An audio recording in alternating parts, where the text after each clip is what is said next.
Gjelës me 7 qershor tha ne që nesër dalim punë, ne jemi në punë, presidenca në punë.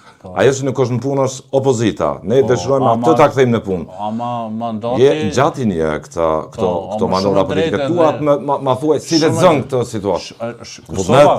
Kosova ka qeveri, domethënë se thu pra pa titullar, ai po thot Kosova ka institucione. Ka qeveri, Kosova ka ushtrues të tyre të presidentit, por me 5 tetor, kur i ska dën afati 6 mujor i parapa me kushtetues, nuk e kam shpik unë. Domethënë ne futemi në territor të pashkelur kushtetues. Veni do futet me një krizë. Kush galohet për të në Kosovë sot? Kush galohet në Kosovë për të nga politika? Do duhet galoheshin gjithë. Shene që janë të mërzitun, të rakosën për këtë punë, për universin kushtetues, se po të kishim vullnet mbase nuk do të lundronim këtë klim të krizës që prej 2 vitesh. Unë nuk dua që vendi të futet në territor pashkelur kushtetues për arsye sepse nuk vlen në rregullat. Jo, për arsye sepse dalim shumë jo serioz para botës.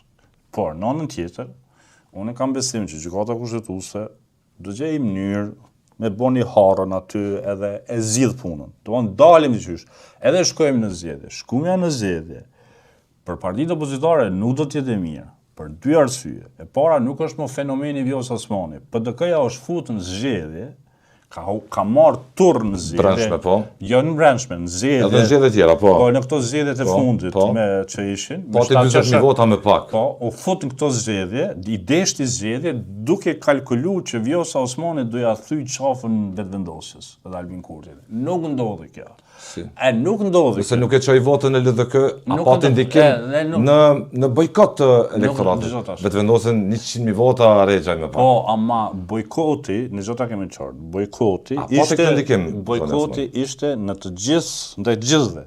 E vetmja e cila pi forcave politike të mëdha, e cila ka dalë më pak e prekur, domethënë nga bojkoti është LDK-ja për shkak të prurjes së votës që Vjosa Osmani e ka prunë në LDK. Përndryshe kjo trajektoria, vetëvendosja 100.000 vota më pak, PDK-ja 40.000 vota më pak, do e prekte edhe LDK-n.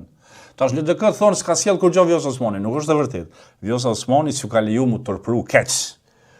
Kontributi Vjosa Osmani në LDK është që se ka leju LDK-n mu turpru keq.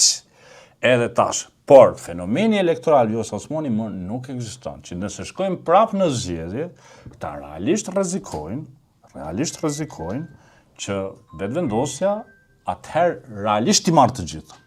Domethënë, unë mendoj që shkumja në zgjedhje nuk i konvenon askujt në rrethona normale, por e favorizon vetëvendosjen. E favorizon vetëvendosjen. Si nëse është i pari dhe ka përgjegjësinë, njerëzit nuk po e shohin. Ftoj të tjerë. Njerëzit nuk po e shohin ashtu. Njerëzit po e kushtojnë. As janë 100.000 vota më pak.